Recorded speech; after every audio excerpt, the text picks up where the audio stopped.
দ্রুত দাবিটা আদায় করতে চাচ্ছি এবং একটা ক্লিয়ার রোডম্যাপ চাচ্ছি এবং বিকল্প আবাসন এবং এই রোডম্যাপ সম্বন্ধে এই নতুন ভবনের সম্বন্ধে ক্লিয়ার রোডম্যাপ আসলে আমরা ইনশাআল্লাহ ক্লাসে ফিরে যাব এবং আমাদের আন্দোলন মানে শেষ হবে। কিন্তু এখন যেহেতু আমরা ক্লিয়ার রোডম্যাপ পাইনি এবং আজকেও একটি দুর্ঘটনা ঘটেছে, সো এমত অবস্থায় আমরা আন্দোলন থামাচ্ছি না এবং ক্লাসে ফিরছি না। আমরা তো নোটিশ মানিনি, আমরা হল ছাড়বো না, তাদেরকে আমরা বলেছি, আমরা তাদেরকে স্পষ্ট জানিয়ে দিয়েছি। এখন তারা যদি নোটিশ না দেয় এটা প্রশাসনের ব্যাপার, কিন্তু আমরা প্রশাসনকে জানিয়ে দিয়েছি যে আমরা হল ত্যাগ করছি না। 24 ঘন্টার আলটিমেটামে আজ দুপুর 12টার মধ্যে আমরা দাবি করেছিলাম যেন আমাদের স্বাস্থ্য উপদেষ্টা ম্যাম এবং তার প্রতিনিধি সহ ঢাকা মেডিকেল কলেজে তারা সরেজমিনে পরিদর্শন করেন এবং ভগ্নদশা দেখে আসেন, তারপর আমাদের সাথে বৈঠক হন। কিন্তু পরবর্তীতে শান্তিপূর্ণ সমাধানের জন্য আমাদেরকে সচিবালয়ে আসার আহ্বান করা হয়। আমরা আমাদের পক্ষ থেকে শিথিল হই, কারণ আমরা শান্তিপূর্ণ সমাধান চাই এবং আমরা চাই আসলে সমাধান। আমাদের যে আবাসন সংকট বা যে কোনো কিছুই একটা সুন্দর পরিবেশের জন্য আমরা সমাধান চাই। তারই উদ্দেশ্যে আজকে আমরা স্বাস্থ্য উপদেষ্টা বিশেষ সহকারী সাইদুল স্যারের সাথে আমরা মিটিং করি। আমাদের সব কিছু নিয়ে আলাপ আলোচনা হয়, দাবিগুলো নিয়ে আমাদের কথাবার্তা হয়। তারা আগে থেকে দাবিগুলোর সম্বন্ধে অবহিত ছিলেন এবং তারা আমাদের সকল দাবির সাথেই একমত। এমন না যে কোনো একটা দাবিকে অযৌক্তিক বলছেন বা কোনো একটা দাবিকে বলছেন যে অপ্রাসঙ্গিক, এমন কোনো কিছু না। আমরা অপ্রাসঙ্গিক কোনো দাবি জানাইনি এবং তারাও আমাদেরকে অপ্রাসঙ্গিক কোনো একটা কিছুর কথা বলেননি। সো আমরা যৌক্তিক দাবি জানিয়েছি এবং প্রত্যেকটা দাবি সম্বন্ধেই আলাদা আলাদা করে কথা হয়েছে।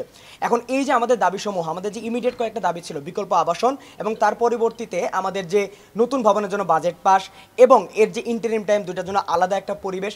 সো এর ব্যাপারে আমাদের যে কথাগুলো হয়েছে তা হলো বিকল্প আবাসন। সেই বিকল্প আবাসন হতে পারে অন্য কোথাও একটা শিফট করে নেওয়া, অন্য একটা ভবন ভাড়া নেওয়া বা একটা টিনশেড। সো এইটার ব্যাপারে কিভাবে কি হবে, ছেলে আর মেয়ে আলাদা হবে কি হবে না, এটার ব্যাপারে এখনো কোনো ক্লিয়ার রোডম্যাপ আসেনি। জীবনের সব আয়োজন এখানে একসাথে। এবং আমরা যখন বৈঠক করছিলাম ঠিক সেই মুহূর্তে আমাদের যে ঢাকা মেডিকেল কলেজের অ্যানাটমি ডিপার্টমেন্ট সেই জায়গায় আবার দেয়াল ভেঙে পড়েছে। আমরা যখন বৈঠক করছিলাম তার ঠিক পরে আমরা দেখতে পারি যে এমন একটা অবস্থা। সো আমরা যে সেই জায়গায় ক্লাসে ফিরবো সেই জায়গায় এখনও সেরকম পরিবেশ তৈরি হয়নি এবং অ্যানাটমি ডিপার্টমেন্ট শিফট করে কোথায় নেওয়া হবে এটার ব্যাপারে এখনও কোনো ক্লিয়ার ইনস্ট্রাকশন আসেনি। সো আমরা সেটার জন্য অপেক্ষা করছি এবং বাজেট সম্পর্কে সহ এবং বিকল্প আবাসন সম্পর্কে এখনও কিছু বিষয় সম্বন্ধে আমাদের একটু অপেক্ষা করতে বলেছেন, যেটার ব্যাপারে আমাদেরকে বলেছেন যে পরে জানানো হবে। সো আমরা সব কিছুর জন্য অপেক্ষা করছি এবং তাদের সাথে যে বৈঠক সেটা আমরা বলবো যে ফলপ্রসূ, কারণ আমাদের যে দাবিগুলো জানানো ছিল একটা বিস্তারিত আলাপের কথা ছিল, সব কিছুই বিস্তারিত আলাপ আলোচনা হয়েছে এবং তিনিও মনোযোগ দিয়ে শুনেছেন সব কিছুর কীভাবে আমাদের সমাধান হতে পারে, আমাদের থেকেও সাজেশন চেয়েছেন। তো সব কিছু মিলিয়ে আজকে আমাদের আলোচনা হয়েছে, কিন্তু এখনও যেহেতু আমরা ক্লিয়ার রোডম্যাপ পাইনি এবং ক্লিয়ার ইনস্ট্রাকশন পাইনি কীভাবে কী হচ্ছে, সেহেতু আমরা এখনও ক্লাসে ফিরছি না। কিন্তু আমাদের যাতে একাডেমিক কার্যক্রম ব্যাহত না হয় আমরা চাই দ্রুত এটার সমাধান হোক এবং আমরা দ্রুত ক্লাসে ফিরতে চাই এবং আমাদের এই নতুন যে আবাসন এবং বিকল্প আবাসন এটার একটা দ্রুত ব্যবস্থা চাই। ধন্যবাদ। হল তো ভ্যাকেন্ট হয়নি, আমাদের হল ভ্যাকেন্ট করার যে নোটিশ দেওয়া হয়েছিল, হ্যাঁ আমাদের ঢাকা মেডিকেল কলেজের একাডেমিক কার্যক্রম আমরা গত 28 মে অনির্দিষ্টকালের জন্য বন্ধ ঘোষণা করি। এরপরে আমরা আর ক্লাসে ফিরিনি। পরবর্তীতে বিগত 21 জুনের নোটিশে আমাদেরকে আমাদের কলেজ প্রশাসন থেকে জানানো হয় যে একাডেমিক কার্যক্রম বন্ধ এবং হল ছাড়ার নোটিশ দেওয়া হয়। আমরা সেই হল ছাড়ার নোটিশকে প্রত্যাখ্যান আগেও করেছি, এখনও করছি, আমরা হল ভ্যাকেন্ট করছি না। আমরা আসলে সমাধানের ব্যাপারে আলোচনা হয়েছে, এখনও যে একটা ক্লিয়ার রোডম্যাপ আমরা যেটাকে বলি যে হ্যাঁ এইটাই হবে এরকম কোনো একটা কিছু না, আলোচনা হয়েছে এবং যেহেতু কোনো একটা ক্লিয়ার রোডম্যাপ হয়নি তাই আমরা আন্দোলন থামাচ্ছি না।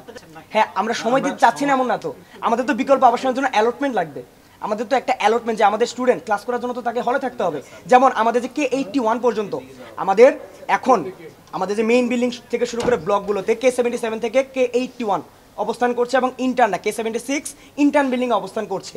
এখন আমাদের যে নবাগত ব্যাচ K82 তাদেরকে কিন্তু আবাসন দেওয়ার মতন এনাফ স্পেস ঢাকা মেডিকেল কলেজের এখন পর্যন্ত হয়নি। সো যেহেতু K82 নতুন ব্যাচ তার আবাসনের জায়গায় হয়নি, তাহলে সে কিভাবে ওখানে থেকে ক্লাস করবে? সো ক্লাস শুরু করার তো এখন অবস্থায় হয়নি। সো আমরা কিভাবে সময় দেব? না এই নোটিশ সহ্য করা আমরা তো নোটিশ মানিনি, আমরা হল ছাড়বো না, তাদেরকে আমরা বলেছি, আমরা তাদেরকে স্পষ্ট জানিয়ে দিয়েছি। এখন তারা যদি নোটিশ না দেয় এটা প্রশাসনের ব্যাপার, কিন্তু আমরা প্রশাসনকে জানিয়ে দিয়েছি যে আমরা হল ত্যাগ করছি না এবং তাদের নোটিশকে আমরা প্রত্যাখ্যান করেছি। আমরা তো বলছি যে আমরা আসলে একাডেমিক আমরা আসলে একাডেমিক ক্ষয়ক্ষতি হয় বা আমাদের যে আমরা জানেন আপনারা মেডিকেল কারিকুলাম সম্বন্ধে যদি একটু ধারণা থেকে থাকে যে এই কারিকুলামটা কিন্তু অনেক স্ট্রিক্ট এবং এখানে আসলে একদিন ক্লাসে না যাওয়া মানে অনেকটুকু পিছিয়ে যাওয়া। আমাদের কিন্তু রেগুলার বেসিসে এক্সাম থাকে। সো এই জিনিসগুলো তো আমরা চাই না, আমরা তো চাই না যে আমরা পিছিয়ে পড়ি। সো ঢাকা মেডিকেল কলেজের ঢাকা বিশ্ববিদ্যালয়ের আন্ডারে এর আন্ডারে তো আর অন্যান্য অনেক মেডিকেল কলেজ আছে, কিন্তু প্রফ তো একসাথেই হবে। সো এই যে প্রফেশনাল এক্সাম সেখানে যেন আমরা পিছিয়ে না যাই, এর জন্য তো আমরা দ্রুত দাবিটা আদায় করতে চাচ্ছি এবং একটা ক্লিয়ার রোডম্যাপ চাচ্ছি এবং বিকল্প আবাসন এবং এই রোডম্যাপ সম্বন্ধে এই নতুন ভবনের সম্বন্ধে ক্লিয়ার রোডম্যাপ আসলে আমরা ইনশাআল্লাহ ক্লাসে ফিরে যাব এবং আমাদের আন্দোলন মানে শেষ হবে, কিন্তু এখন যেহেতু আমরা ক্লিয়ার রুম পাইনি এবং আজকেও একটি দুর্ঘটনা ঘটেছে, সো এমত অবস্থায় আমরা আন্দোলন থামাচ্ছি না এবং ক্লাসে ফিরছি না। ধন্যবাদ। আসসালামু আলাইকুম। ধন্যবাদ।